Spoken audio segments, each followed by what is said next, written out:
I'm GM. Thank you for tuning in to Sunday Dinner. I'm your host, Zach Radio, and I have a very special guest on the space today. Someone who has inspired so many of us to create and build in Web3, founder of one of my favorite projects in this ecosystem in Web3. I have Kylie Degenner on the space today. How you doing, Kylie? I'm doing good. I just had a question for you, though, before we get started. I'm curious on how you choose your intro song for people. Is it different every time? Is it based off of? It's honestly it's different. It's different every time. It's definitely a mood thing. Like I literally go through a whole bunch of songs prior, and yeah, whatever kind of just fits that vibe. I just feel like it fits, and I feel like Loser Club is around the world, so I felt like it was fitting for the circumstances. No, it's very fitting because anyone that too even knows me in my past life, I was a serial traveler. So, and also too, just even with a lot of the things with what Loser Club represents is people from all corners of the earth, literally. So you chose the right song. Thank you so much. So once again, thank you for being here today, Kylie. I know you have a very busy schedule, and I want to talk more about how you got to this point in your career. We see you a founder of a successful NFT project in Web3, but it's a startup company that has been very successful thus far. But I kind of want to talk about prior to you getting to this point in your career. So if you can you give us a little background to Kylie, what Kylie was doing prior to getting into Web3? Yeah, I mean, I have a pretty interesting work history from, my first job being at 13 years old, which, I'm sure I could probably get into another time. But it all kind of led me to where I am now, and even just my last career with pursuing. I was in the finance business, and so I ran a finance company that did financing for people in really remote areas of Canada, like the North Pole, pretty much. And I would travel to all of these really remote communities and help these people that didn't have access to financing for vehicles and boats and all these different types of things that Canadians use, ski-doos. So that's what I did for several years. And then right before I got into Web3, a few months before I kind of left, I was still doing that job, but then I wanted to kind of pursue something I was more passionate about, which for me, since I was a kid, was becoming a pilot. I was always obsessed with aviation and planes and being just in the sky in general for many reasons. So I started, getting into doing the hours for my pilot's license, and then um, and then kind of in the middle of that, I had my brother-in-law and my sister come and visit me out in Vancouver, and my brother-in-law, has been kind of an artist that he's always been an artist, but really heavily kind of started to pursue his art. And I know he was doing, shoe designing, and he was someone that worked like a Web2 career, and then started, when he came to visit me, pursuing more of his artistic passions. And they stayed with me for a few weeks, and I got to witness kind of what he was doing. And he was listening to Clubhouse. He was in Clubhouse rooms, and that kind of got my curiosity, um, you know, characteristic ticking, and I just became fascinated about that entire world. And you know, the thing that kind of really pushed me into fully diving in and researching about what this world was about. We were in downtown Vancouver, and my sister, myself, and my brother-in-law were walking, and he was wearing a Bored Ape sweater, and someone had come up and ran towards him, but this dude was really excited. He was happy. It was like he saw his long lost brother. And my brother-in-law was like kind of shocked, and then they exchanged, he was like, "Oh, are you a Bored Ape?" And at that time I was like, what is happening? Like, I've never seen this kind of reaction from someone wearing clothing on the street. Even it's like if you're wearing a band t-shirt, like a band t-shirt, and someone who's also a fan of that band runs up to you and you guys are like, bonding heavily over it. So it ended up, we ended up going to this table of people, and a lot of them are actually really influential people in Web3, whether they're artists or people in business. But I didn't even realize that, and it was like a really, really um, chill group of people. Like I can't even, you know, describe necessarily like the energy I felt from this group of people. And at that time, I knew nothing about anything, and that was really like just being around them and seeing them all interact, and it was all over this sweater. Just really that night, I went and Googled what is an NFT, and then I remember not sleeping that night, and that was last November, and it's been it's been not like literally nonstop since. So it was the rabbit hole I'm sure everyone has had their own journey with, but mine was like really excessive. So I dropped everything, like everything. I was like, pilot's license, I can get that, one day. And I was like, there's something bigger here. There's something I just felt this gravitational pull towards that kept me hooked. So sorry, that's like kind of the long story short. No, thank you for going into those details, Kylie.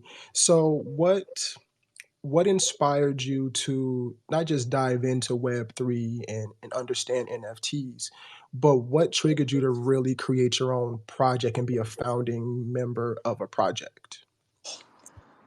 So that was like, it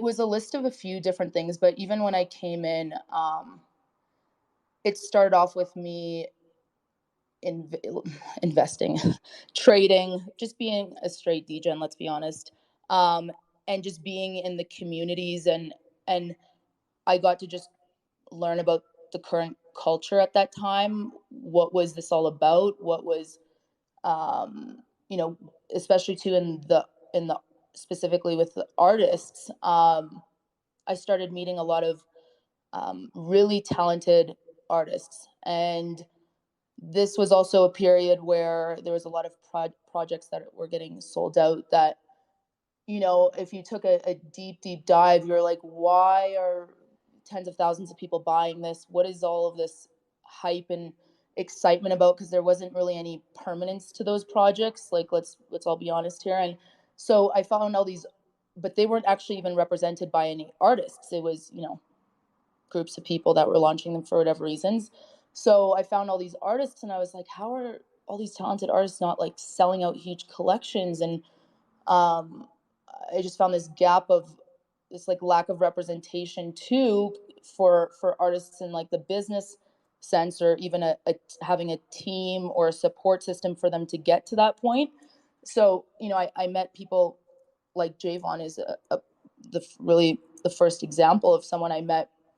Um, and this whole launching the project and being a founder, that was never even my first thought. It was more so I found someone, and I found even a group of people, which was then the team that developed, of individuals that were talented in their own craft or medium or whatever they did in their jobs. But they were people that I was like, oh, what if we could all come together, put all of our talents and resources together, and produce a project, and have and work with Javon and support him, and our combined vision to produce something with like purpose and meaning. And we just Javon and I both were people at the time. Like, Javon has had a lot of experience. He even had longer experience in Web3 before me, and especially with community and all of these things. So we came together, and we just were motivated to bring something to the table that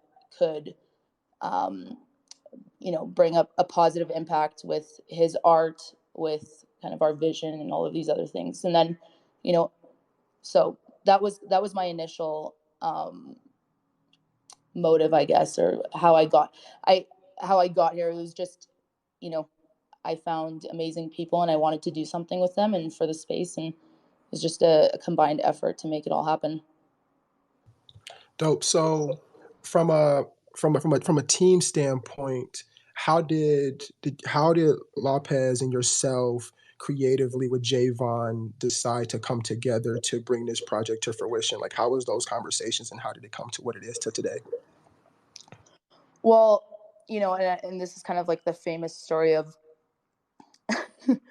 me being the girl that reached out to Javon on Instagram that he thought was a scammer, because at that time I was on Instagram, um, and my little brother had this love for like this anime style art and influence and all these things, and it was just I found Javon's artwork. I went to my brother. I was like, this guy's dope, and I reached out to Javon, um, and then he, and then it was just this funny kind of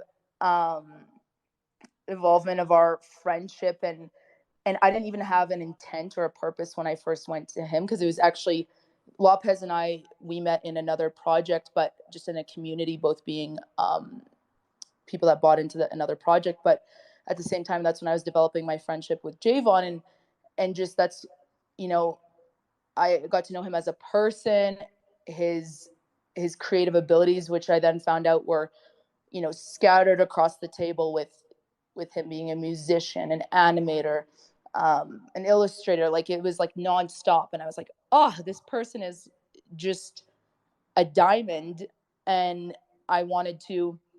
So that's when, at that point, I had decided, it was already in my mind, and then I went to Lopez, who was a good friend of mine, and um, we were in a project together, and Lopez was someone that had this. I met him. I was in a project that at the time, this is when staking was really popular, and um, Lopez had wrote a Medium article voluntarily for this project that dropped. It was a free mint, and how to stake your NFT from the contract, which I was just a newbie in the NFT space, and he had this way of communicating through his writing to dissect all the information and simplify it in a way that a normal person like me, could go and stake an NFT from, um, the contract, which is shit that was like, Chinese to me at the beginning. So I saw this kind of perfect balance of Lopez being this person that's able. He was also an amazing friend and a support system for me. So with his ability to be able to communicate um, and dissect my vision at the time, into a way that we can execute with Javon's artistic vision into a project that made sense. It was just like balance, um, this balance of different, all of us having our different things that we were good at, and we came together to just collectively like decide to put it out there into the world. And Lopez is just the type of person too, and even Javon, where they're both just huge support systems. They never they never say no. So I'm like, Kate, we're doing this, it's happening. I didn't even necessarily give room for any other option, because I was like, I saw it so clearly. So that was kind of a little bit of the background. So there's a story that Javon had the opportunity of sharing with the community and the space in the past, but I feel like a lot of people don't know like the how your guys' relationship started in Web3 on Instagram. But can you kind of tell the story about how you, if I'm not mistaken, you sent him a doodle?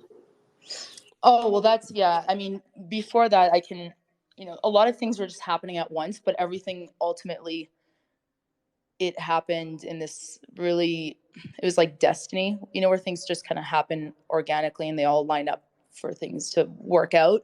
So it was this series of events that kind of occurred from me meeting Javon at this period of time in my NFT career, where I was done losing money degenning, and I was like, there's a bigger purpose I can serve, and I didn't know what it was. So he was someone that helped me kind of find that, and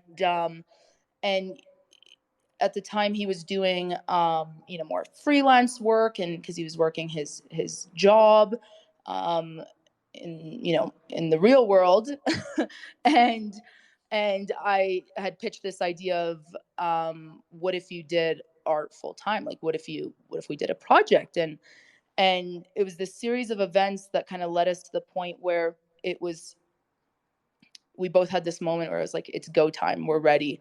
um Multiple things led us to this point where like this is where we're meant to be, and this is what we're meant to do right now.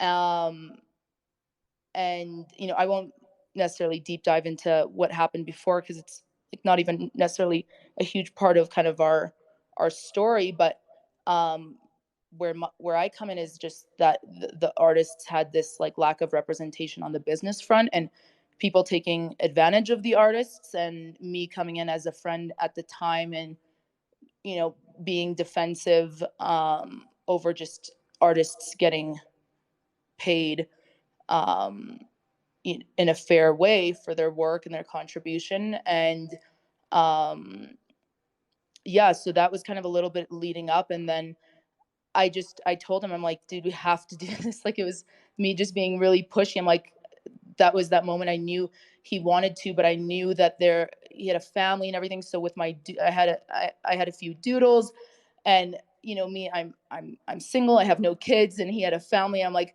okay, if I can give some sort of comfort or um like reassurance to him that the risk he's about to take with leaving his job, he had at least something to fall back on. That was when like the whole doodle came to play with. I was like, I'll send you everything, like whatever you need. Like, I was just so determined to make it happen, even if I was homeless, you know. So that's how that came to play. It was just me just always just pushing and pushing him, but of course he was being a responsible father and spouse. So I knew that with that there had to be some sort of, um, you know, I guess support or comfort with his decision to make the move to do art full time and for us to pursue Loser Club. So with the launch of the Loser Club project, it sold out in minutes. What was going through your mind, and what was your mindset at that time when the project sold out within what 2 minutes, if I'm not mistaken? Um, it's funny because all of these moments I've just been like recently tapping back into these memories, and Lady Invisible, Stephanie, she flew to. I was living in Tulum at the time. This is where I kind of left my stable life in Vancouver to just get out of my comfort zone. And I didn't know anyone in Tulum. I didn't know anyone in Mexico. I was just like, I just got to go somewhere and I got to leave. I'm really impulsive. So I was in Tulum at the time, and she came out to visit me for the launch. That was the first time we met, and we were both together. We were on the beach at the time of the launch, and this is like months after me working 18, 19 hours a day in isolation. And because I had really curated the community, almost very hands on. We're talking easily 1 to 2,000 people. I felt like I really closely talked to and connected with one on one or in intimate groups. So gauging off of when we did the loser list, or like the pre-sale, we had thousands sell out just off of that. And then gauging off of the excitement at the time, um, and the energy, I was like, oh shit, okay, I think I know where this is going. And I'll never forget, I was sitting with Steph, and I pressed the mint button, and I have a video of it. I was looking at it the other day, and it I pressed the button, and within, I don't, it was under, it must have been under a minute, because um, it had, yeah, it said it was sold out. But um, at that time, and it's funny because for me, I knew it wasn't even this moment of, I've succeeded. It was like, oh no, we're just getting started. And even still, that's kind of that feeling I have where I'm on this like pursuit, and I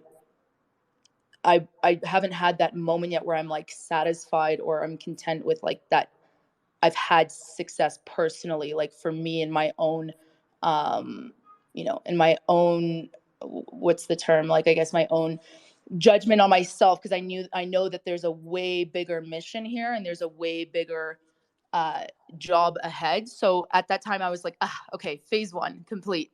And then it was more the next phase, which is, everything that came after. But that was that feeling. I remember I had a taco.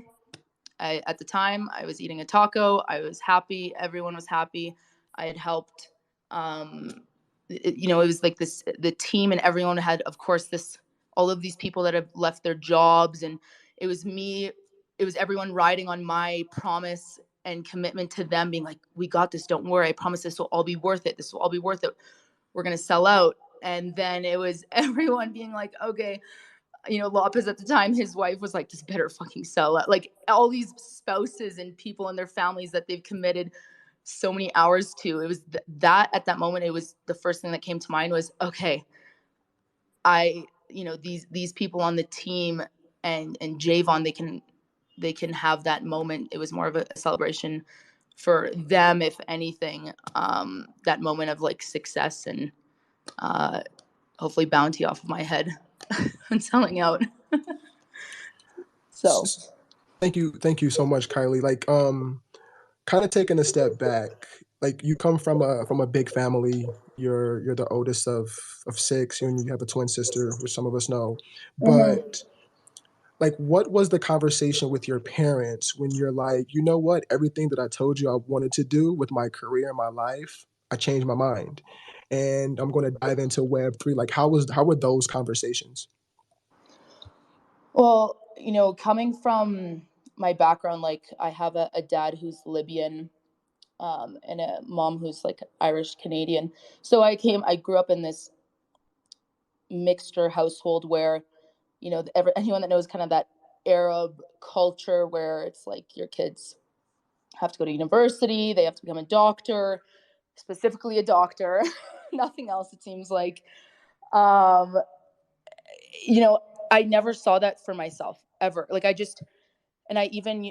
tried to go to university. I ended up not even being able to actually afford to go fully. Like I tried and I was working at the same time. I've been living on my own since I was 15, 16. So I just was like, it just always felt like it was a struggle and it wasn't in my cards to go to university to pursue XYZ. So I was like, I'm just going to pursue kind of what comes to me and what makes sense at the time. And so even with my career in finance, like I actually barely graduated high school. Like I graduated high school years after, many just struggles with having ADHD and all of these kind of roadblocks that I was like, fuck, am I ever going to make it and do anything? And so my parents kind of, they knew from a young age that I was just, because I was always, even though I struggled with school and things like that, I was a big vision person. I'd go to my parents and be like, oh, what if I became a pilot? And then really early on, they shut that down real quick. And that's why, even with my pilot career, I never even told them. And I remember when I told my dad, even about that I was taking lessons, he like laughed and thought I was joking. So with Web3, um, I actually really didn't tell anyone because I knew at the time I was like, I don't want anything to come in my way of pursuing this. And the best way to tell people is to actually show people. And everyone has their different path with that.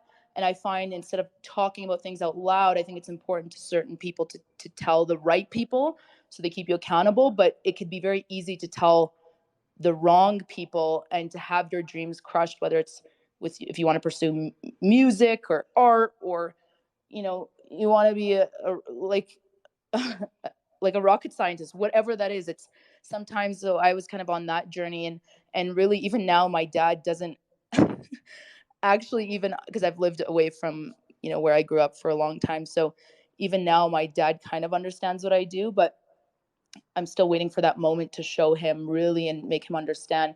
But he was supportive when he came to Vancouver to see me. He just saw me grinding for the poor guy. I was in Twitter Spaces and in Clubhouse rooms while I was at dinner with him, and he was so cute. He was like, "What? How are you so obsessed with this?" And so at that time, I tried to break it down for him, and he was actually supportive, and he didn't even and even though he doesn't know what I'm doing, he has never seen me, I think, so passionate about something. So for that, he was supportive, and I will forever love him for that, because it's not easy to have your daughter being like, "Dad, can I borrow money to basically learn about NFTs," which he knew nothing about. It was the whole thing, okay? And then with my mom, I would say that moment for her was she went to our World Trade Center event that we had in New York in June, and all of my 5 siblings were there. I wasn't there because I had a torn ACL at the time. I was stuck in Mexico City, but luckily I got to see this through like live streaming, and thankfully Keys and Beirut, bless their hearts, they while I was in my living room, they got, they filmed it, so I was able to experience what was going on. And I saw and heard that a lot of you guys met my mom and my siblings, and I think that was that moment that it clicked for her, because it was that real life. She could see, okay, my daughter is having an event in the World Trade Center. It's the first Web3 event to ever happen in the World Trade Center, which is you know a huge globally known venue. And we made history in a way in just that aspect. And then her meeting Javon and her meeting Lopez, she was like, okay, my daughter's not totally freaking crazy. And seeing the people, if anything, she pointed out more than the World Trade Center or the nice food that Lady Invisible was nice enough to help organize with the catering. And it was the people and just the expression on everyone's faces. And she pointed out meeting Keys and just people that are really intertwined in our world, and how we impacted their lives and how loser clubs impacted their lives. And that was like the biggest thing that she pointed out to me, and that was when it clicked. I was like, okay, you get it. So overall, it's been, sorry, I know I always give really deep context to your questions, but I think it's important to give a background. But my mom now, she totally gets it. She's really, really supportive. And I think for her, if anything, and for anyone who has parents or just they're trying to communicate with their families, is sometimes that, like, showing if they have a chance to go to those events, or even sometimes just showing the way that you're impacted by the community or the people around you, is like the most kind of effective way, I think, that will make sense initially. So yeah, that was that moment. Thank you for going into details regarding that, Kylie. So going back to NFT NYC, because I had an opportunity to attend both of the Loser Club events, but the one at the World Trade Center was something that, like you said, has never been done before. What was the team's mindset on bringing that event to fruition, and what was the team's goal for that specific event? Yeah, well, I mean, a bit of a background in um is so that at the World Trade Center, the reason that it was there was because we got connected with the Silver Art Project, and that's it's a nonprofit run by the Silverstein family, which they own the World Trade Center and a bunch of other stuff. So they currently have um, almost like an incubator at the World Trade Center. They take up a whole floor, and they have a cohort of I think about 25 artists that they host every year from all over the world. And they incubate these artists. They give them a place to live.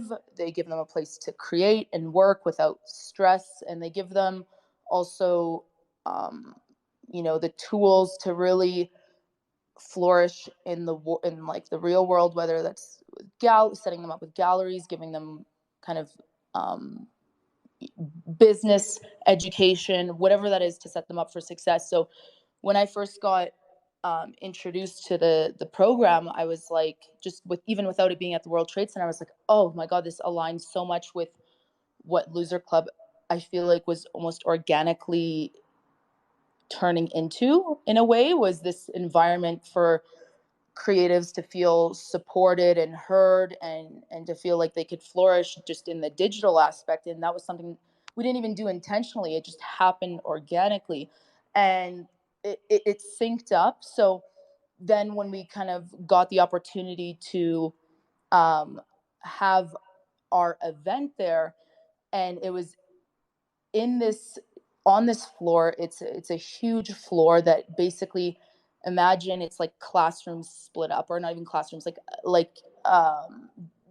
rooms, almost like rooms split up into this huge floor, but each room belongs to an artist, and it's their sanctuary to create. And um some of them even sleep there on air mattresses. It was just this beautiful thing that I saw. It was of their work, whether it's finished work, whether it was work that was, they wanted to throw away. It was just like this beautiful space that didn't even need any decorating. It fits so well with our kind of, natural vision and mission.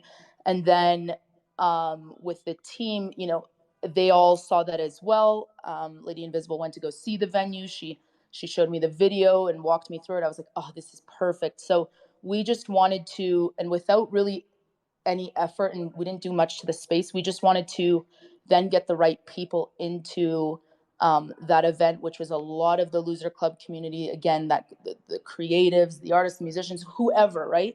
And that was probably the biggest thing that facilitated the energy, because I got told by Corey Silverstein after, he was like, we've had lots of events here, and there was nothing like the energy there that night. And that was 100% because of the people there.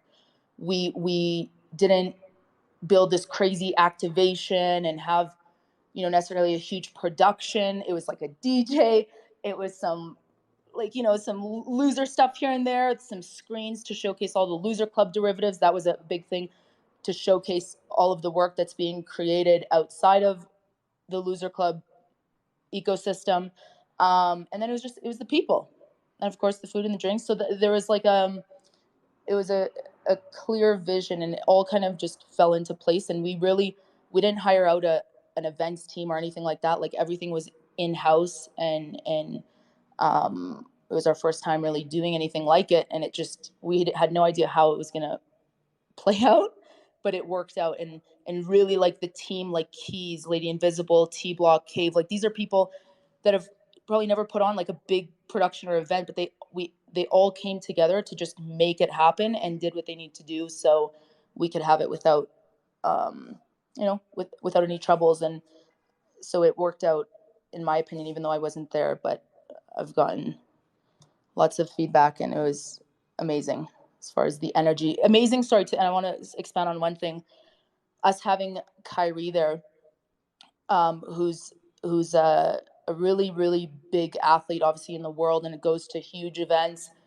He was supposed to go to another event that night, and he missed it because he loved the energy, and the vibes from the people there. Like, it was beautiful to see, even just the pictures, because you could tell he was in his element. He was amongst people that made him feel normal, and he could feel like himself, which is like just another huge thing that with any event we do, or any people we bring in of influence, we just want to bring that human aspect and make everyone feel like it's like an even playing field. Like, where it doesn't matter where you come from, or your race, your history, your success. Like, you can come into a Loser Club event and you just feel normal because of the types of people that are there.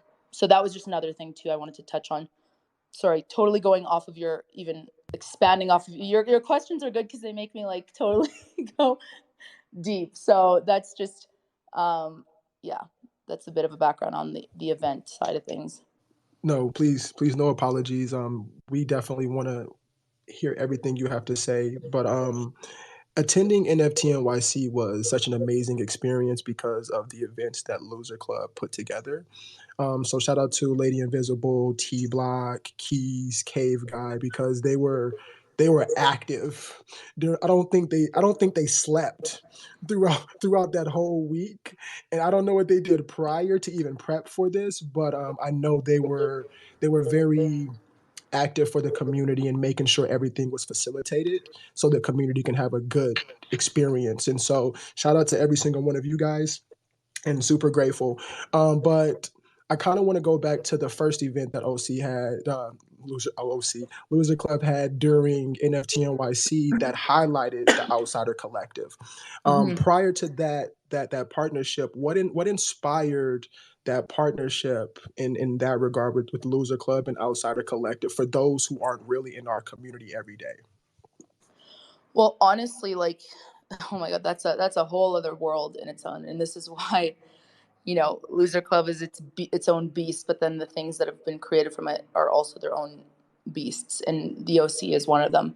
And that's something. So with the OC, I remember when I was living in Tulum shortly after we launched, that I got kind of reached out to by Omo and Poppy, and there's a few other staple people from that group, that they were, because really quick we found out there was musicians in the community, and this started back in the day when we were in Discord and having rap battles or freestyle battles. um Javon, don't kill me, because I'm not going to use the right terms. But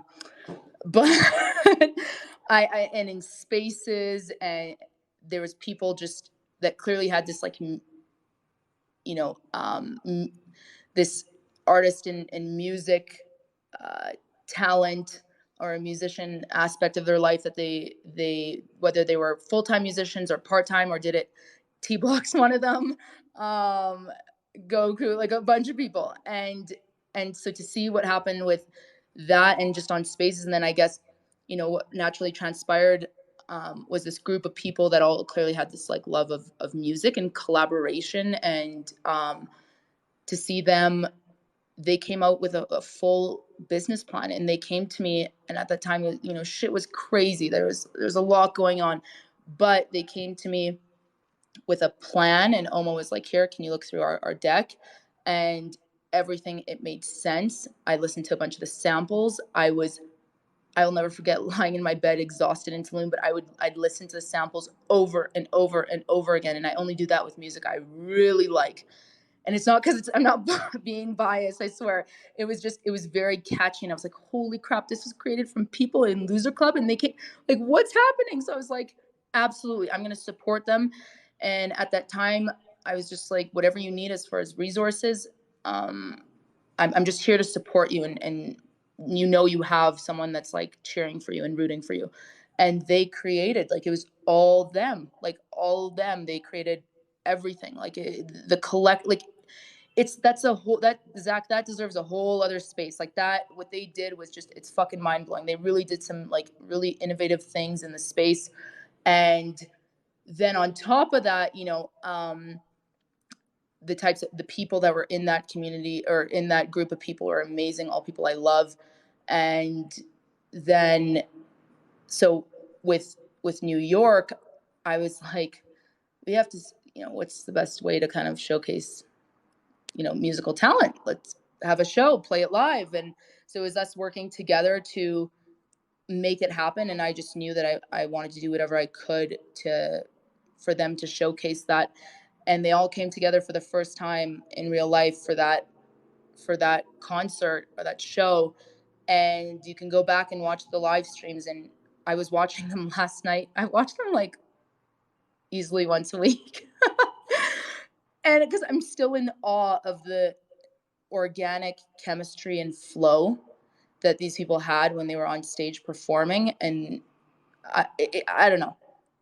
I like to call it, like, it's like a mother seeing, like, their kid graduate, or, like, do something in a talent show. I'm like, I just can't. I don't know. I have such, like, this emotional tie, seeing people go from just being community members to evolving and creating something more, and then putting it all out there and having a performance in front of X amount of people, on a rooftop in New York with the sunset. It's fucking magical. And so just to see that that was like, that was confirmation to everything I thought about supporting them.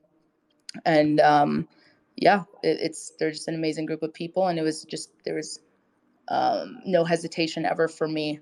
Like, it wasn't even a question. I was just like, yep, yep, yep. Whatever you guys need, I'm down to support that. Being there and seeing it firsthand was such a great experience, and the chemistry that you mentioned, it was live in effect during NFT NYC with the OC, and the fact that a lot of them never even met each other in IRL prior to performing together on stage. None of them rehearsed their actual sets together, and the fact that it flowed so well, it was amazing. So I can understand why you were so in awe and watching those videos consistently, because they put it together very well. So shout out to the OC and the team in that regard. But you mentioned specifically a community member that I do want to bring up, Omo, and she's an amazing person, very talented in so many aspects. But she was also brought on the Loser Club team. Can you kind of talk about that, and what's the expectations of and her being a part of the actual team, Kylie? Yeah. So with Omo, like, she's someone that, first approached me with the OC deck, and so I just had this like history of kind of communication with her, and just getting to understand her background and where she comes from, um, being someone that has been in branding and marketing for the last 12 years, and working with some of the biggest companies in the world, and some of those are, like, just most recently, like Hypebeast, Vice, Adidas, like, these are, so as we got to know each other, and just where we're at, um, as now not even a project, as kind of a brand and an organization, a company, we're really, and this is one thing too that we never necessarily did officially at the beginning, was like, we had a vision and a mission, but over time, over the last several months, that's completely evolved, and it's grown, and us as founders, um, it's become way more clear over different experiences, over time, over seeing different things in the market. So now it's like, okay, we we could bring someone in, and we could bring in these people that have had really heavy experience in their kind of respective area of work that is needed to actually build and execute a brand and a brand strategy and a brand identity. So with her, just hearing, really with what she's done with some of the biggest brands in the world, it made sense, over the last,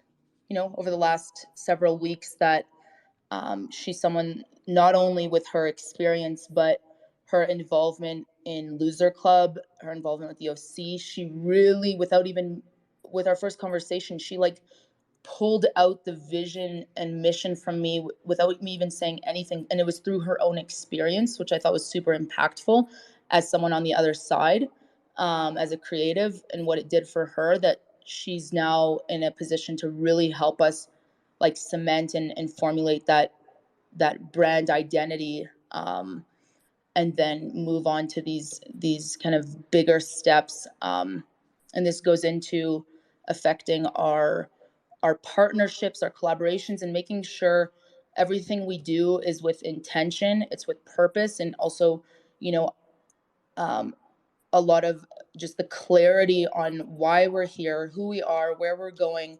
So being able to cement that and then communicate that, not only with the community but then with the outside world, with how we move and shake, it's going to impact everything, because we always have that kind of golden star, as she says, to reference.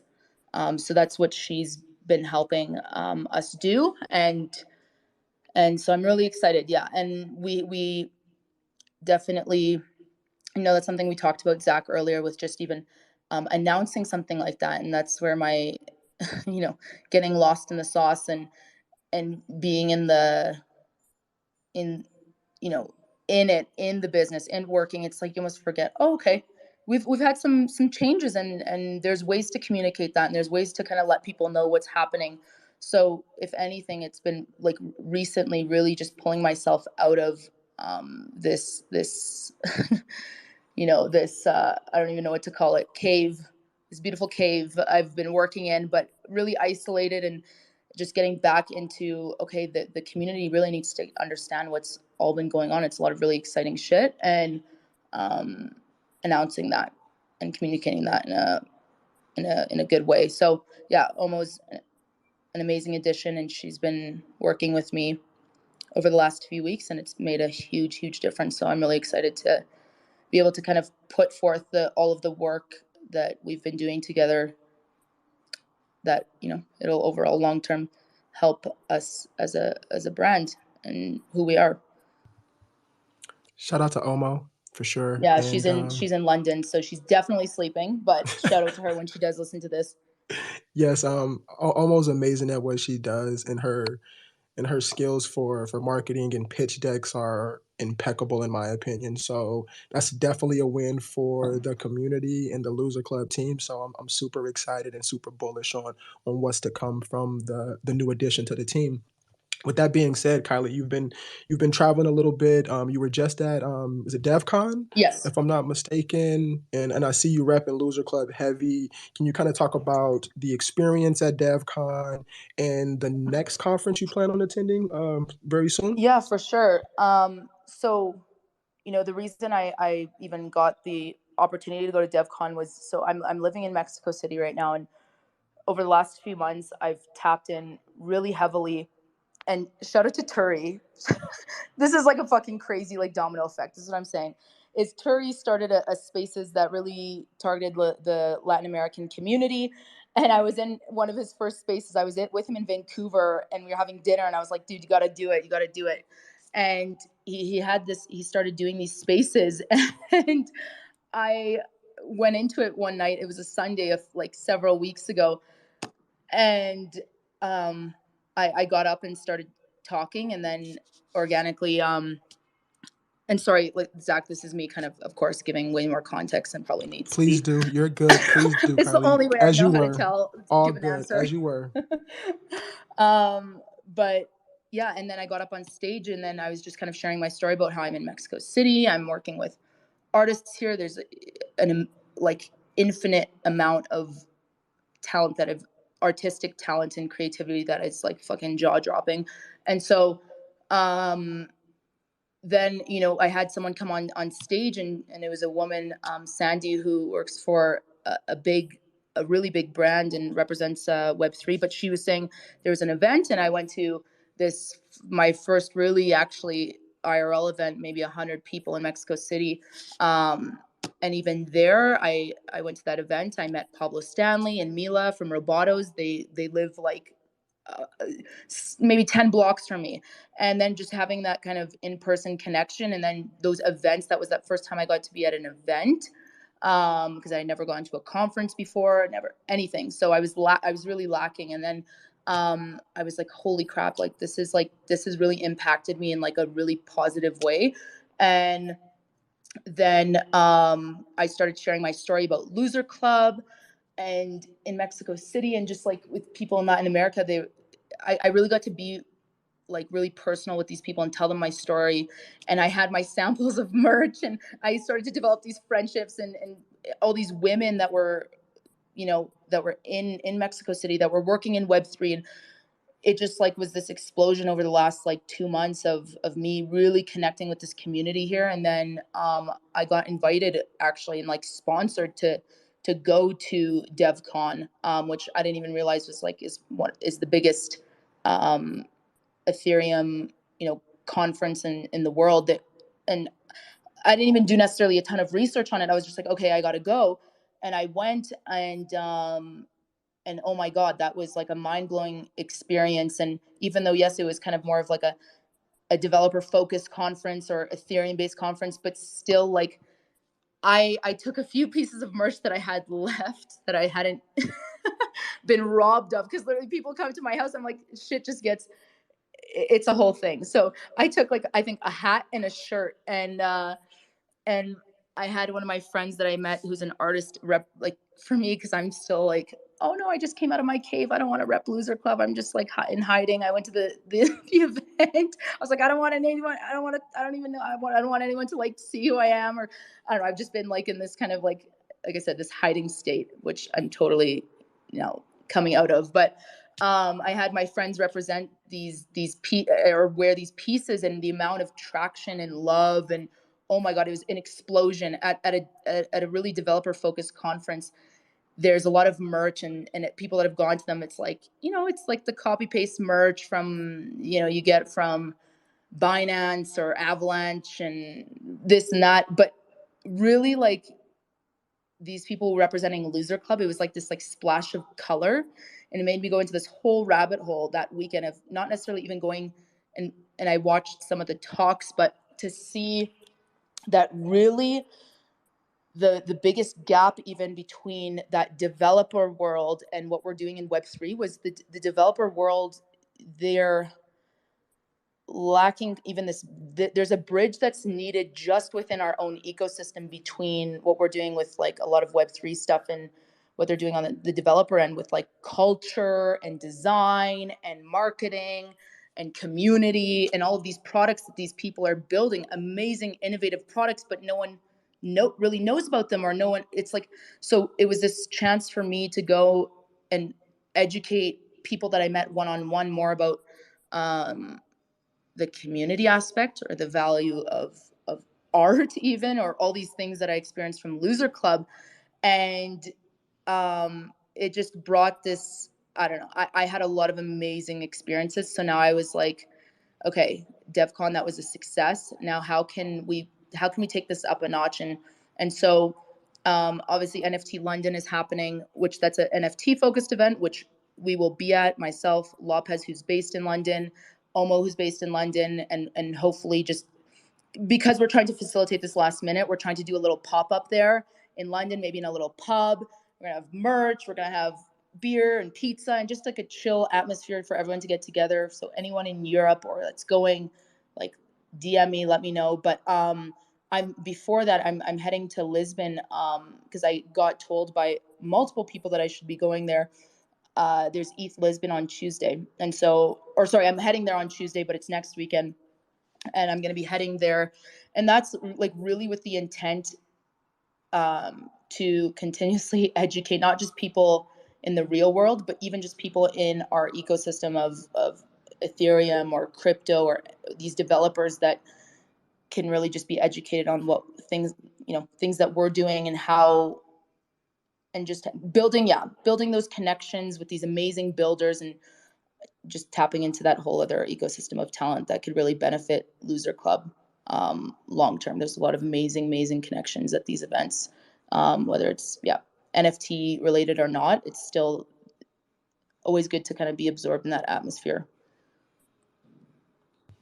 Thank you so much, Kylie. Shout out to Turi and everything he's doing for the community and the Latin community by onboarding so many people into Web3 and using the Loser Club to elevate his community. So shout out to Turi and everything that he's doing. But with that being said, Kylie, one of the things that I kind of wanted to pick your brain about, like, what is your vision for the Loser Club in the next, let's say, 6 months? Like, what is your vision for the next 6 months for the Loser Club? So, when you ask a question like that, instantly and this is why I even have this is why people like Omo can help me cement that vision that goes into a million different directions into one focused or a few focused areas, like as a business. And I think, you know, vision wise, as far as, and I know this isn't going to give people necessarily the satisfaction of the answer that they maybe are looking for. And this is where, I'm going to be working heavily with the team to really kind of communicate that vision. But for me right now, I I want to do what we're doing, but on a way bigger scale. And I think there's a lot of, I've been in a rabbit hole of research recently with some of the biggest brands in the world, some of the biggest companies, and where they started. And a lot of them started with communities around a specific niche or love for something. And Zach, you and I were talking about this earlier, but um I can just tell you guys that as a company and more as a brand, like some of the conversations that have just fallen on our lap and some of the people that are talking to us have been some of the biggest businesses and brands in the world, and they are dealing with the top 3 to 5 biggest, quote unquote biggest. I say biggest by, I mean like monetary value or market value, biggest projects in the NFT space. So all I can really say is, like, right now we're in this transitional period of how can we channel all of these people that have come to our table, or come to our doorstep and want to pursue something with Loser Club. But really, my job is a filtering system. And I'll be honest with you guys, like, it's a lot of celebrities or businesses or brands, and it's more so protecting our community from people that, or companies or big industries that don't have the right intent and want to use the Loser Club community, which is very strong and very passionate, in things that brands take 10 years or they can never even build. And we did that in 6 months, and you guys are everything that all of these big companies want. So me, I'm just being a fucking mama bear behind the scenes. That's my day to day. So I'm just trying to make meaningful connections when we do come forth with a partnership or a collaboration, that it has permanence, it has purpose, it has meaning. It's really clear not only to the Loser Club community on why we did it, but it's impactful for that brand, their entire team that might not even be in Web3. This is a lot of the things too, is that a lot of these companies, it's only really even half of their team, or not even half, like a few people that are really Web3 focused. And now it's, okay, how can I make this collaboration make sense for their whole team? Because we can set an example, and if we do it right the first time, that could really open up the door for a lot of other projects in Web3, or for that company to make an impact in our ecosystem. So that's a lot of really what I've been working on now. It's like, it's strategically curating the right people to be at the right place at the right time, and that takes time. It really does. It takes months of relationship building, communication, and just a lot of these things naturally can't be talked about. And sorry, Zach, I'm going off on a tangent, but a lot of these things can't really, because of NDAs and these different conversations, they literally cannot be talked about publicly at all, because that could really, like, that could really put us at risk of losing that. And so now my vision is to just make those connections and those partnerships and collaborations as meaningful as possible, to impact not just us, but for people to receive that impact on the other end in the world in some way, and continuously build out this community. Like, that is, it is so underrated. It is the most valuable thing that a company or a growing brand, it doesn't matter what the end goal is, or the product, it's that ecosystem that we have and that we can expand on and grow on. That is, for me, really, and it's become really clear too over the last few months specifically, that I want to execute on. And I know that gives kind of this like vague area of curiosity and people really wondering. It's just kind of, think about when we first started, right? We didn't have any promises, we didn't have any clear expectations we were putting on ourselves, or things that we could clearly communicate with you guys on what we were going to deliver. It was more so just you putting your trust in us as people, as artists, like Javon, myself, Lopez, the team, you putting your trust in us to execute, and to just trust that we have the best intention for this as a movement, as a brand, as a company, and for you guys. And for me, like I'm not stopping until I get to that point of like that aha moment of success, Zach, like I told you about, which I thought I would have gotten at Mint, but no, we're far from it. So that's what we're going to work towards. And I think too, for you guys that are listening, it's just over the next few weeks is clearly communicating that vision, that mission, our values, where we stand, um, as many things as we can communicate that will be more clear on where we stand and where we're going. If that helps, hopefully. And my DMs are open, by the way, for anyone that specifically. I know I was shitty at answering at the beginning, but my DMs are open. If people really have like specific questions or concerns, like honestly, like I'm back in. I'm trying to, you know, articulate as much as I can and communicate with people one on one on just to. I know that times aren't are uneasy and there's a lot of uncertainty and there's a lot of weirdness and weird energy that can be, spread around, and it can change everything. And then, everyone has shit going on in their personal lives, and we don't need that. This is like this is the safe space. This is a place for everyone to not have that. So if I have to dedicate those 18, 19-hour days again to just communicate and give that reassurance to people, then I will do that. So I just wanted to know too, or I just wanted to say too that that my DMs are open as well if people have like specific questions. And Javon's like, I feel he's like, you opened up a can of worms. This is bringing us back to the old days. And also too, another thing, I know a lot of people have a lot of ideas, and this vision isn't just constructed by us. This is like us alongside with you guys in a way. So we do have there's this clear vision on the business aspect, and there's this mission, but we want to like kind of put forth like a more formal proposal a proposal for people, like whether it's through a form or whatever, we have to figure that out, the details, where people can like put their ideas, or if they, their constructive criticism, whatever that is. There's going to be a place for people to know that their opinions or their ideas or their whatever resources they have that could help Loser Club or us as a team, that they'll be seen and heard. So I just wanted to state that too. So Zach, the vision is to come back.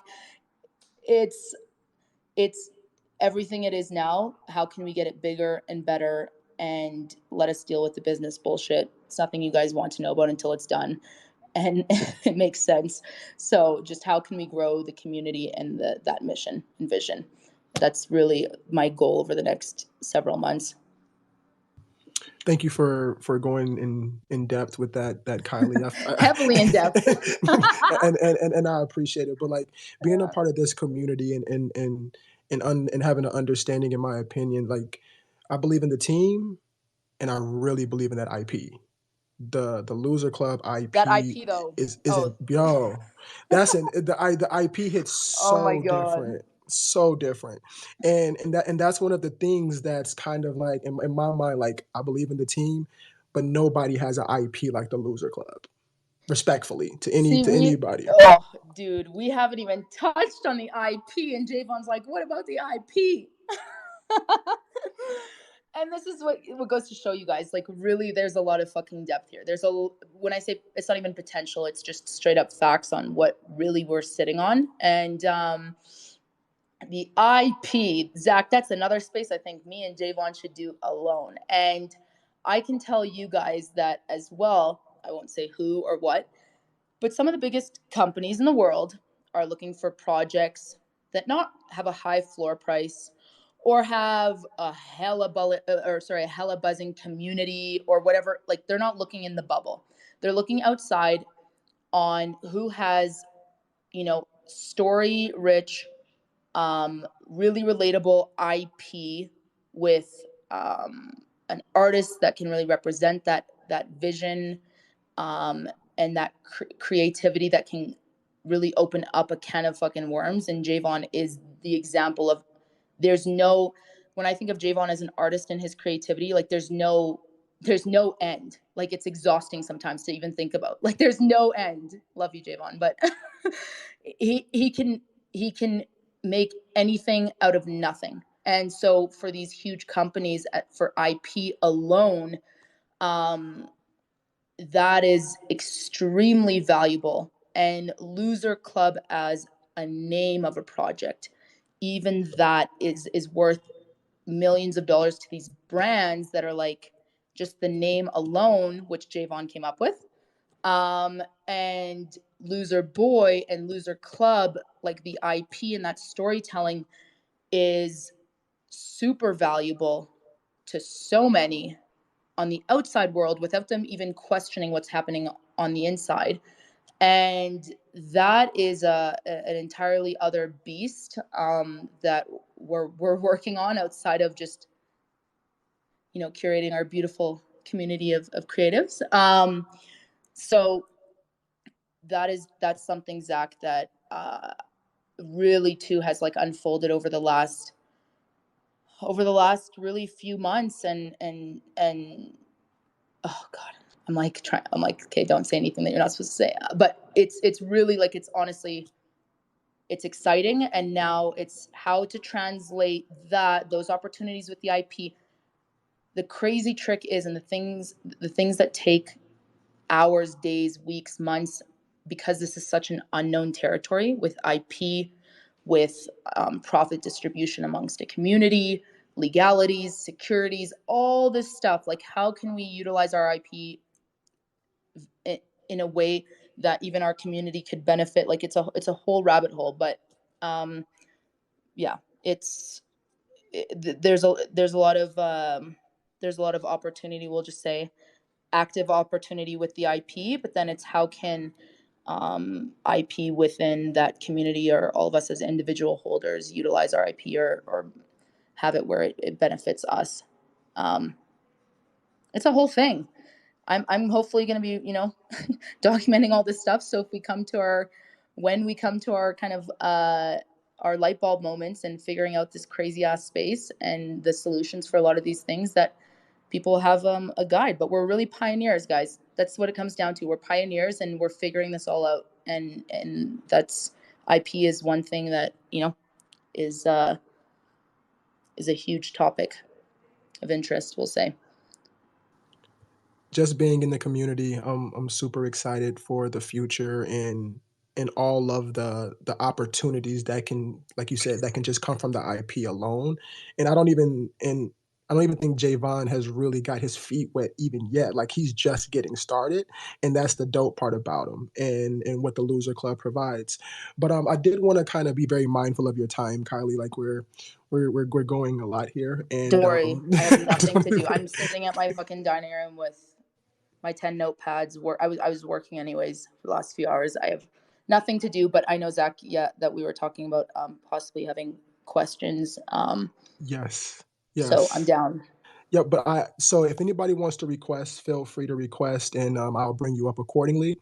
But I got a random question for you though, Kylie. So Sure. if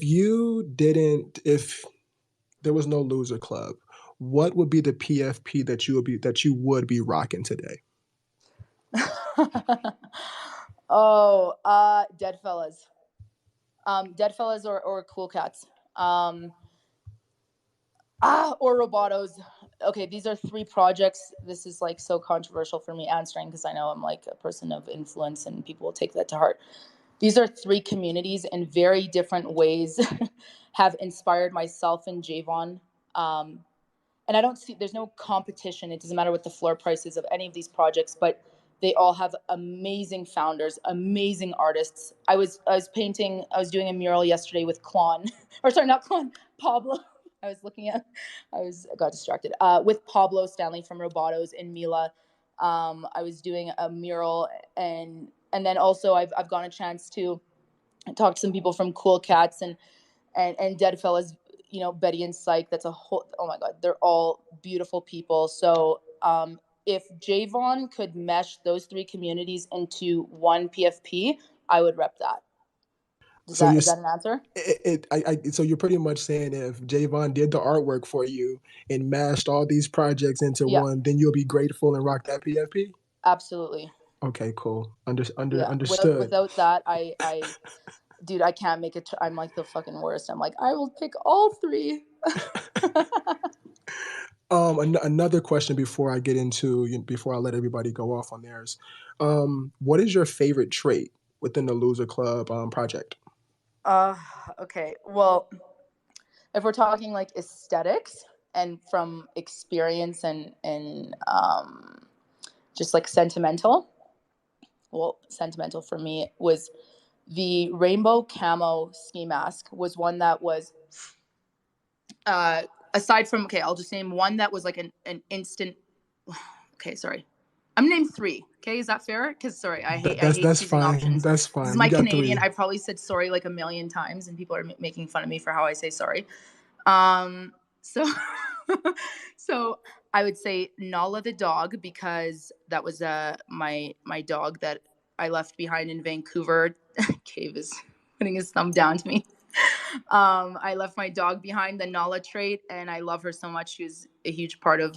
She was a huge support system when I was starting in the NFT space, and Javon was happy to draw a lot of sentimental things to me when I left my life behind. And then another was the the snorkeling trait was represented because of my dad at the time when we were starting Loser Club. He was in the hospital like near death, and I had this picture of him with, he's like a water baby to the extreme. He had his snorkeling set on, and I sent Javon that picture. He replicated it perfectly. I cried my eyes out.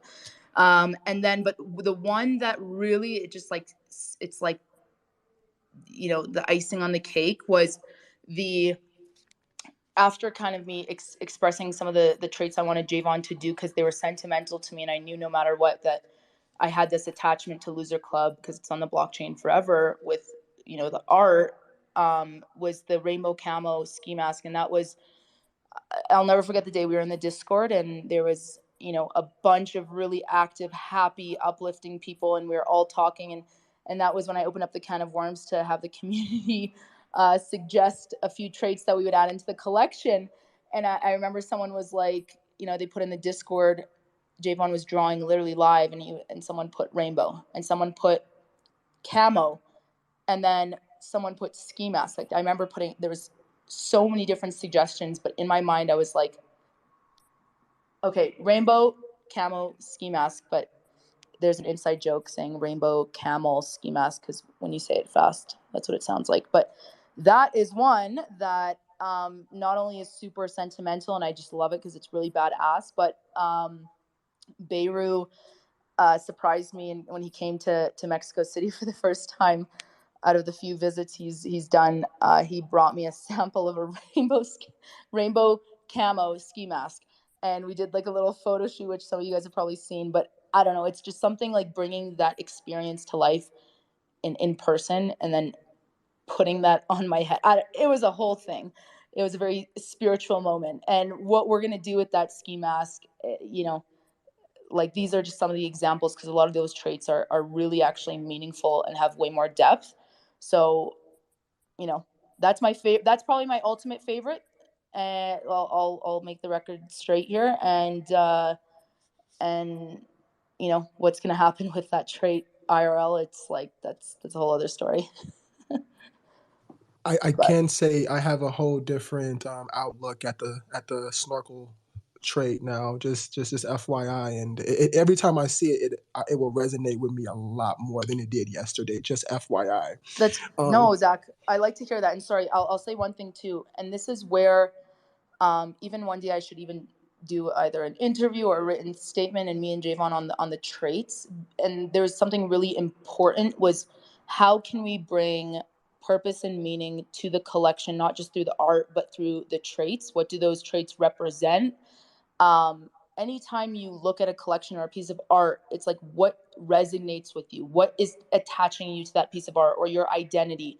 It's a ski mask, it's a like it's we're clearly seeing that it's part of this digital identity. So if you can add an extra layer to meaning and more purpose behind those traits and this connection, it just like it's more icing on that cake. Zach, sorry. but just had to No, say that. please. No, you don't have to say sorry. And yeah, I mean, like you say Canadians say sorry a lot. I didn't know that until you mentioned that prior, but hey, no worries. You're good in my book always. But we have a couple people on stage. Who was first? Goku was up first, Illuminated Turi, and then we'll go from there. Absolutely. Hey, what's up, family? Zach, love you, brother. That's good. Hi, Goku. Kylie, I love you so much. How you doing, big sis? You good today? I'm good. I'm good. Honestly, I feel I for the first time in a while, like I knew that coming back and just being able to talk and be my normal regular self is just something I've been, you know, I've been needing for a long, long time. So I feel actually like really good. So I, thanks for asking. of course, I'd love to hear it. Honestly, I think that's the only real question I have. You know how all of us in the community, we just like to give flowers, let you know how dope you are. But in all seriousness, I think what everybody consistently comes back to is just this culture you've created. Like there are so many projects, there are so many businesses that are successful at whatever they do, but the things that last is culture. Community springs up from Facts. culture, and like that isn't easy to do.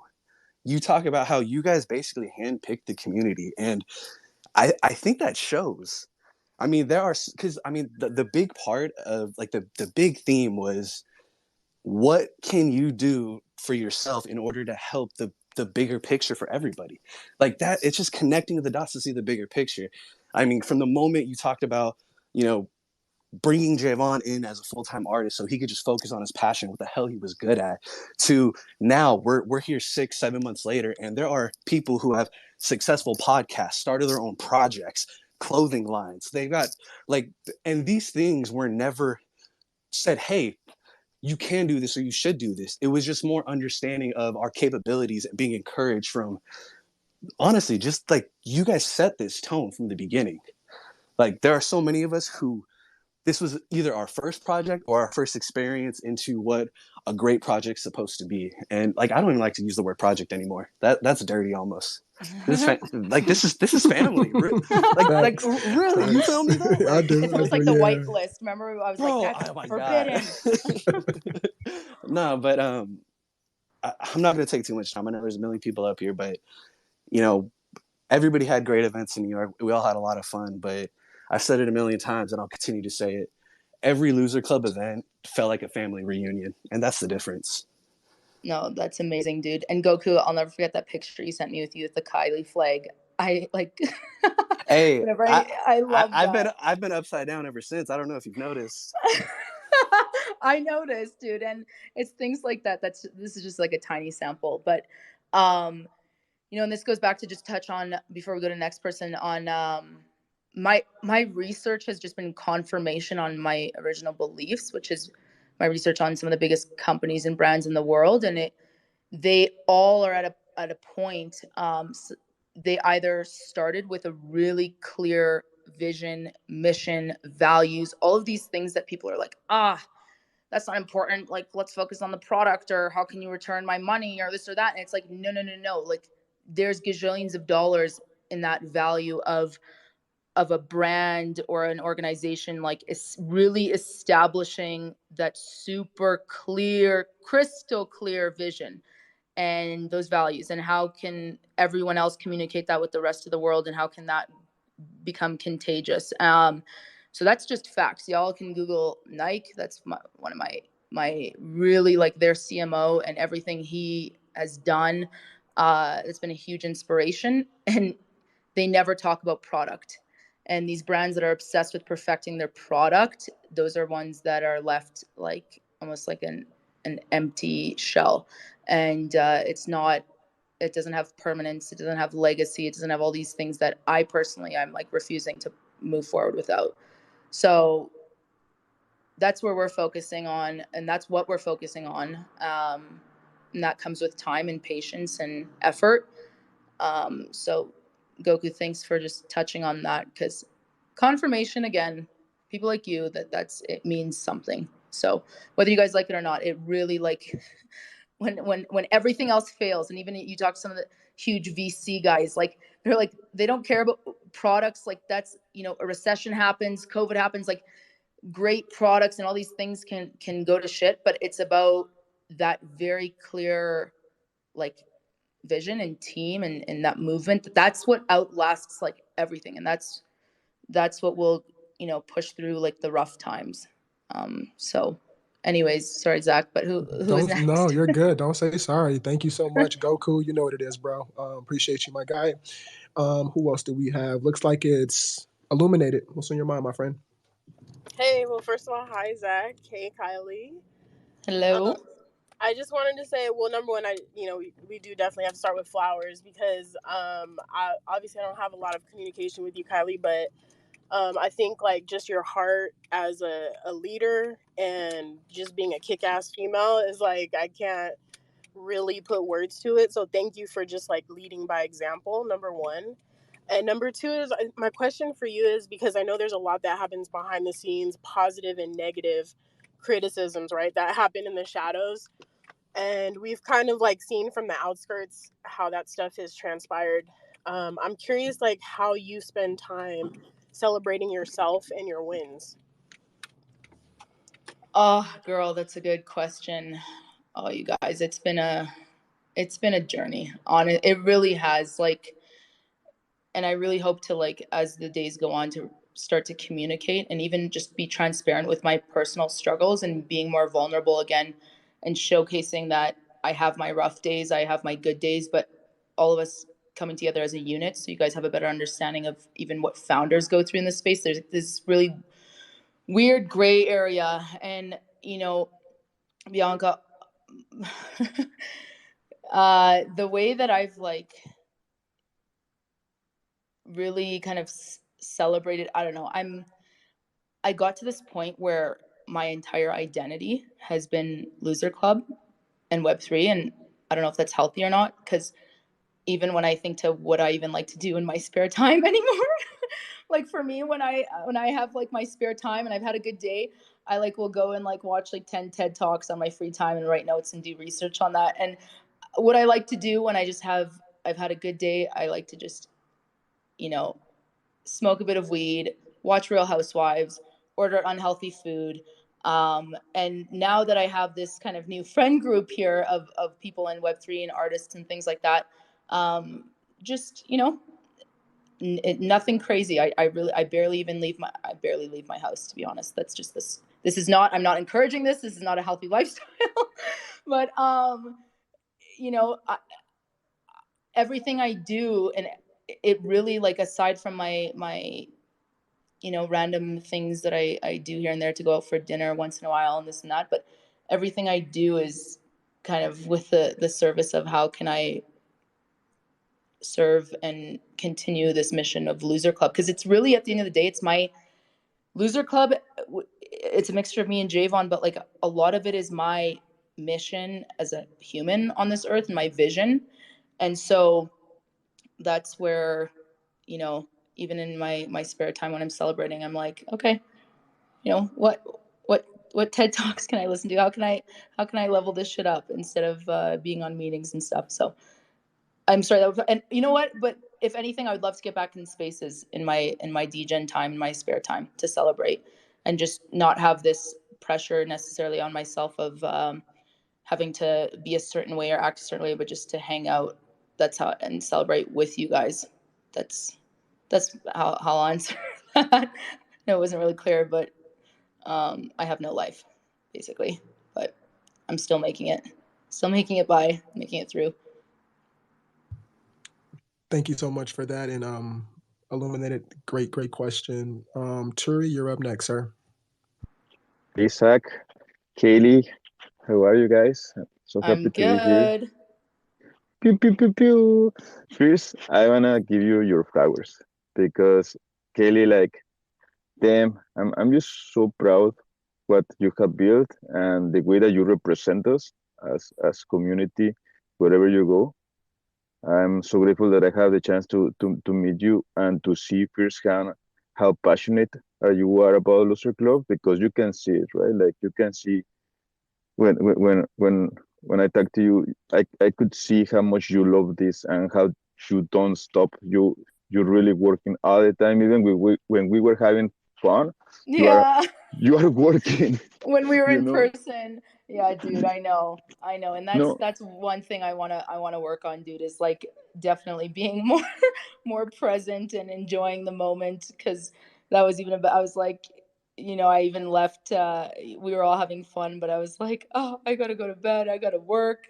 I was like, yeah. But I had yeah, amazing but time with you in Vancouver.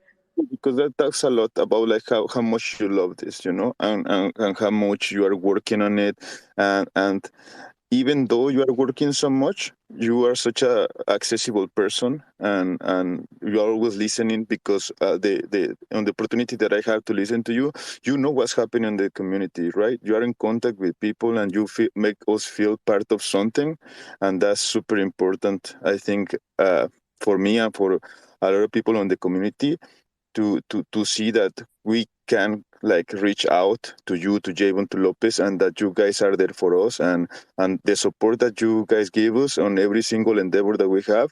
Like for me in personal, I really want to thank you for all support for All a Loser Club, because it's changing my life. It's making me like have like time and learning time that I appreciate so much, and these are thanks to you and what you have built, because thanks of the way that you build it, we have this beautiful family, and I'm just so happy to be surrounded of so many like amazing individuals, and that's a reflection of you and the team, and I just want to give you flowers, and I want to ask, what's up with Miami?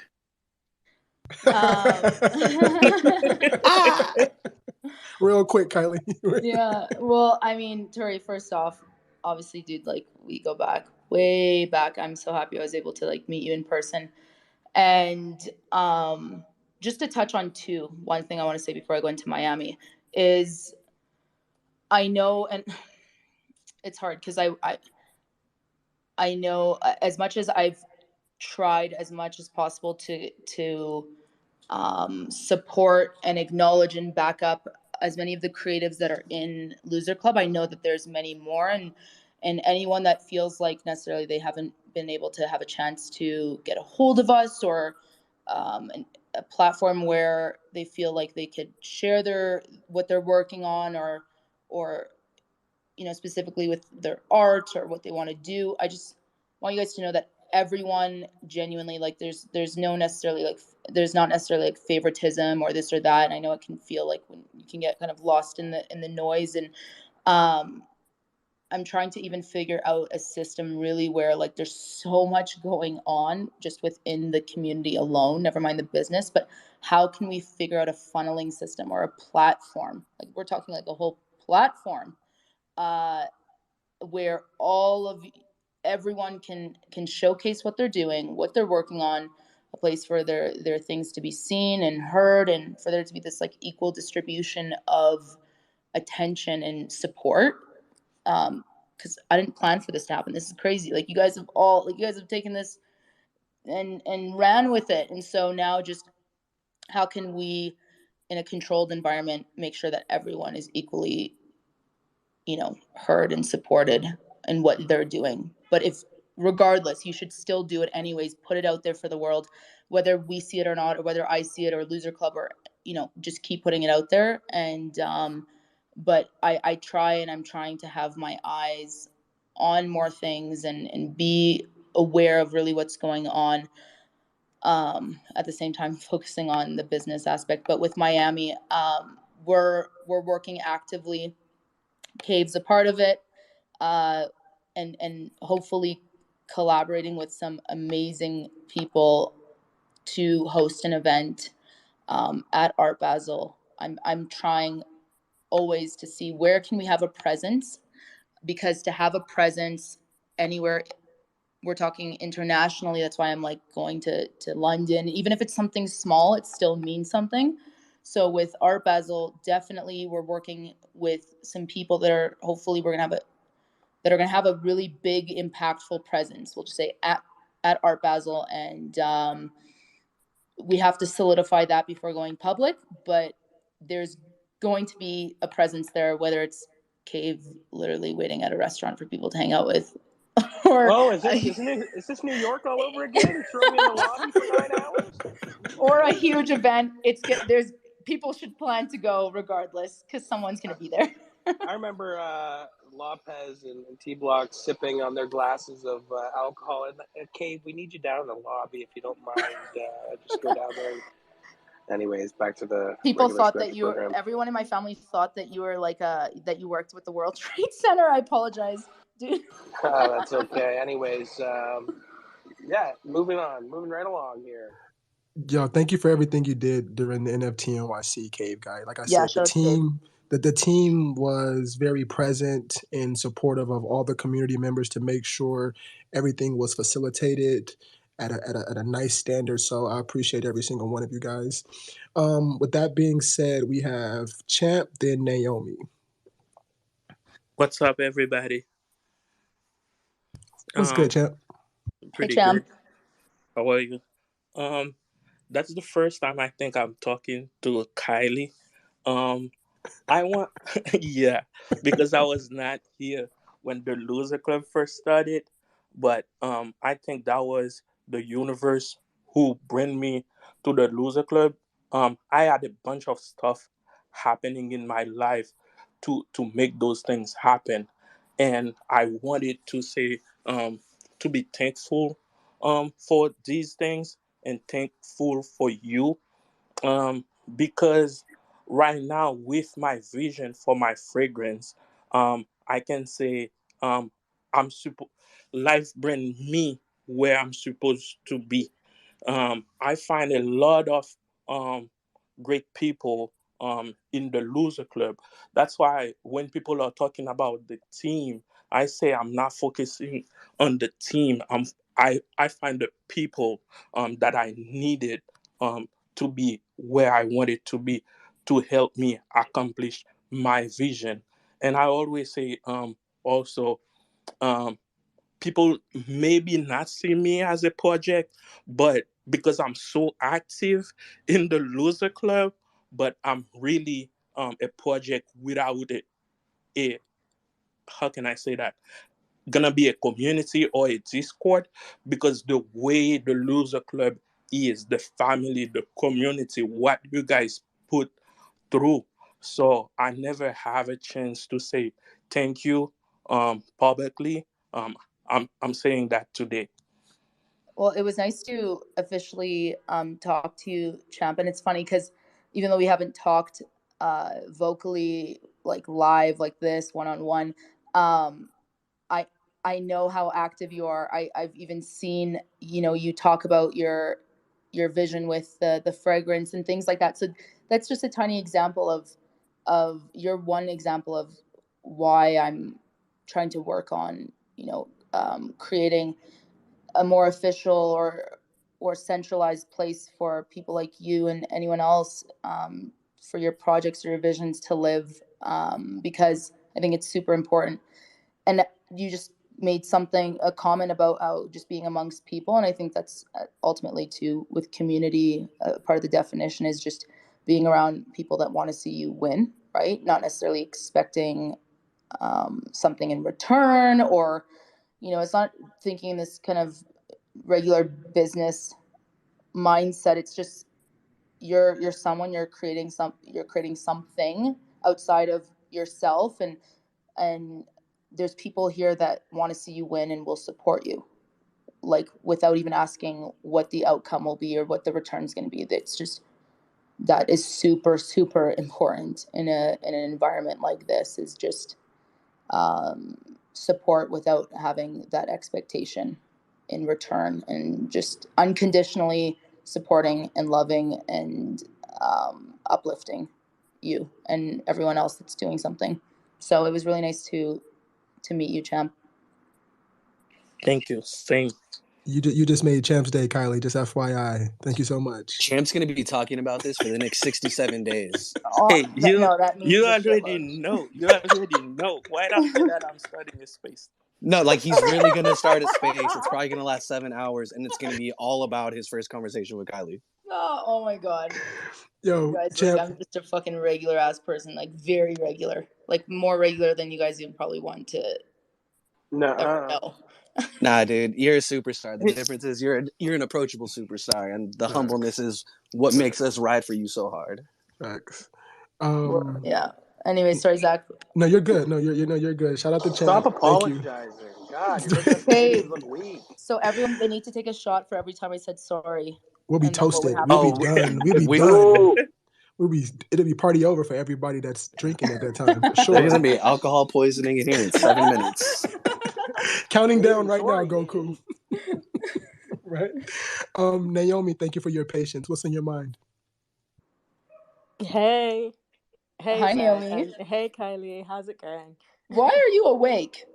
I'm a night owl, so like after since like Clubhouse era of like everyone being wide awake, I've been a night owl for some time. So Oh, we really And also, screwed you up.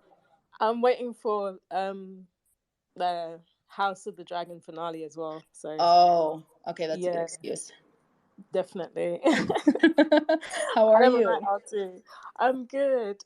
So yeah, obviously looking forward to when you guys touch down in London. So it would be cool to see whatever Loser Club kind of activations are going on.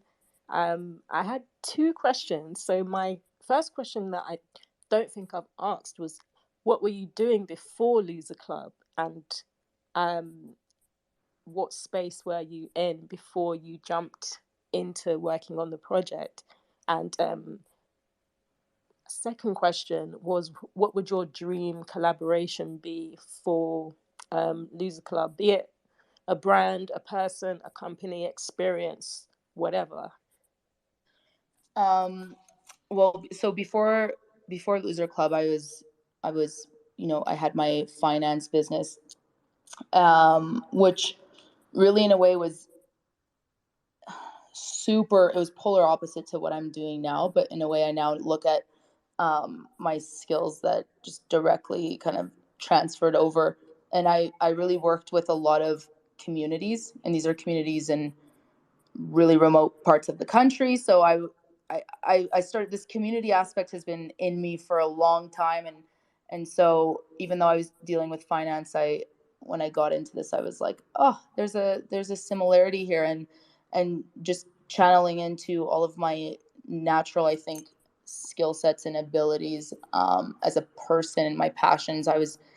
It was just like this outlet for me to put everything I really was passionate and cared about into a black hole, which is now Loser Club, and work with Javon and people like on the rest of the team to create that. So I was working in finance, to answer your question, and even though it was a part of the journey, I definitely didn't expect for all this to happen, but at the time it was what was keeping me afloat.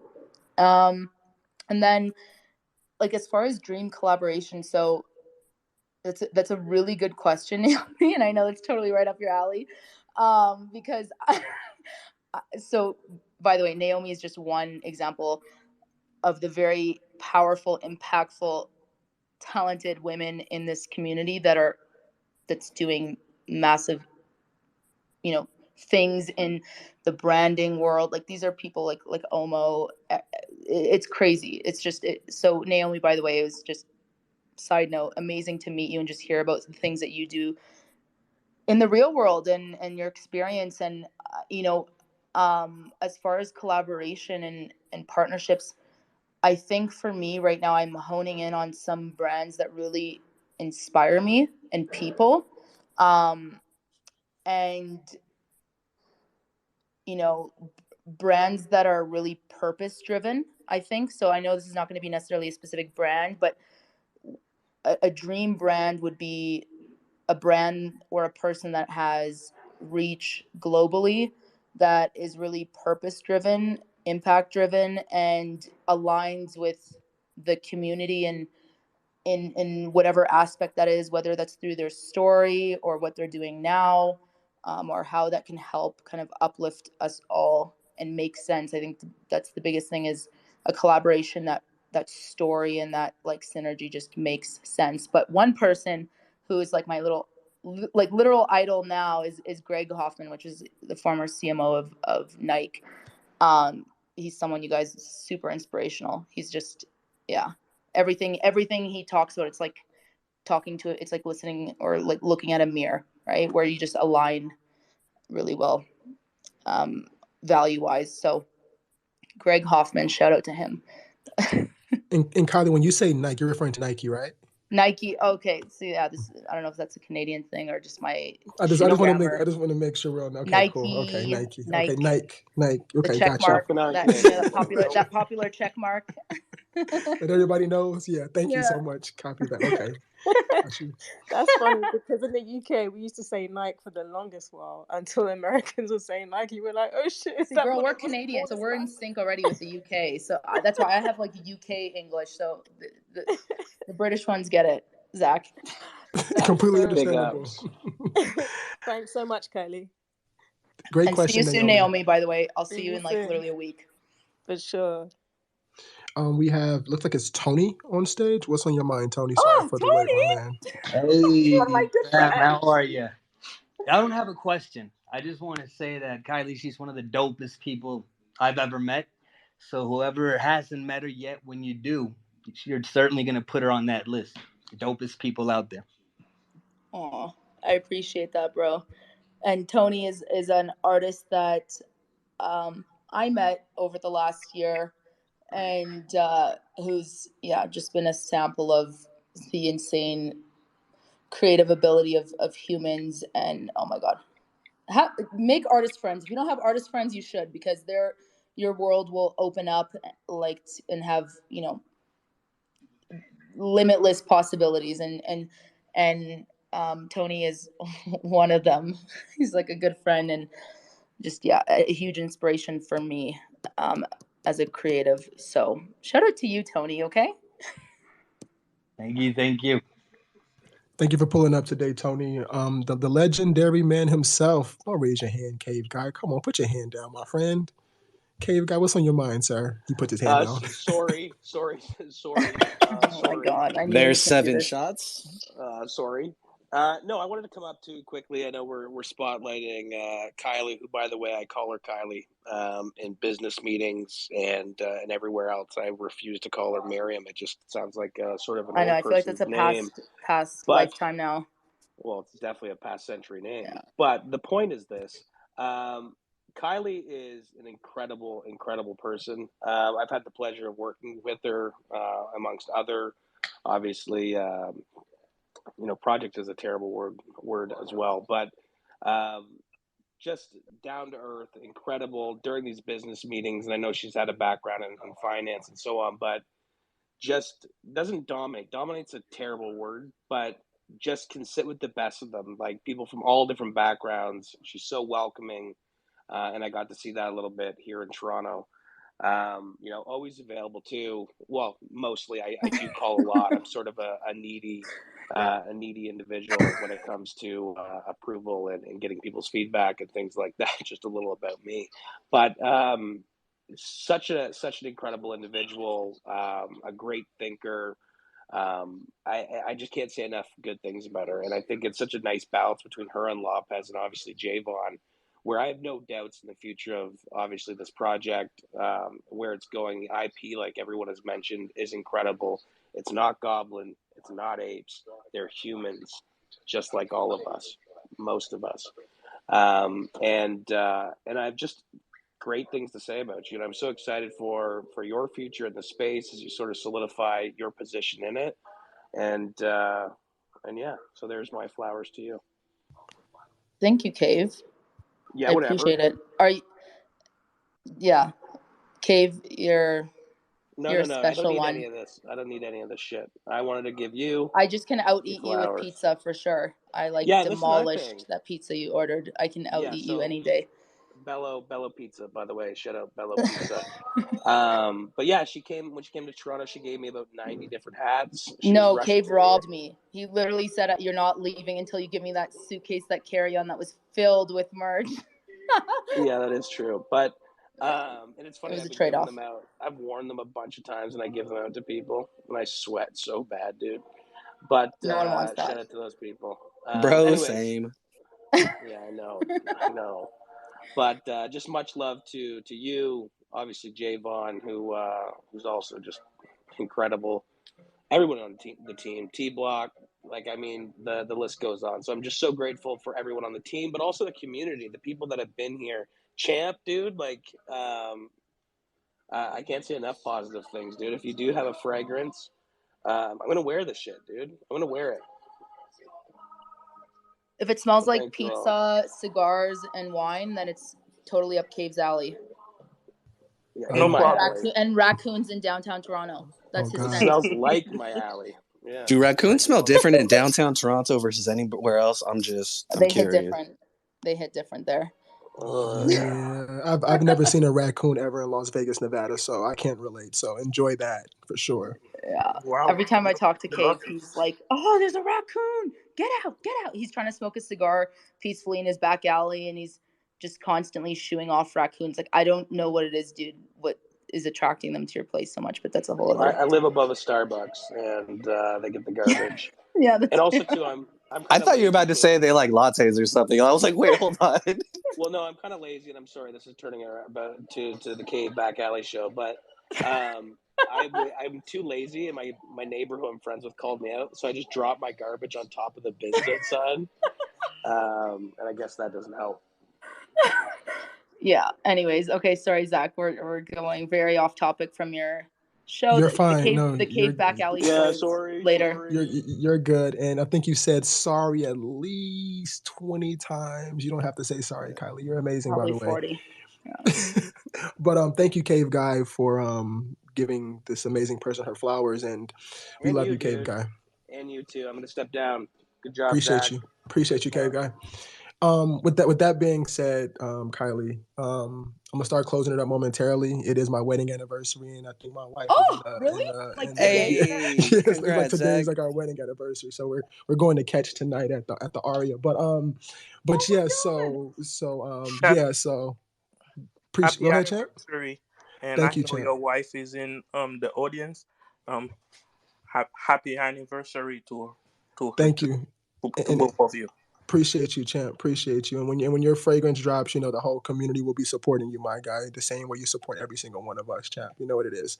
But Kylie, I want to thank you so much for taking the time, and for those who haven't noticed, this is her first like interview, and Yeah. I'm so grateful to One-on-one.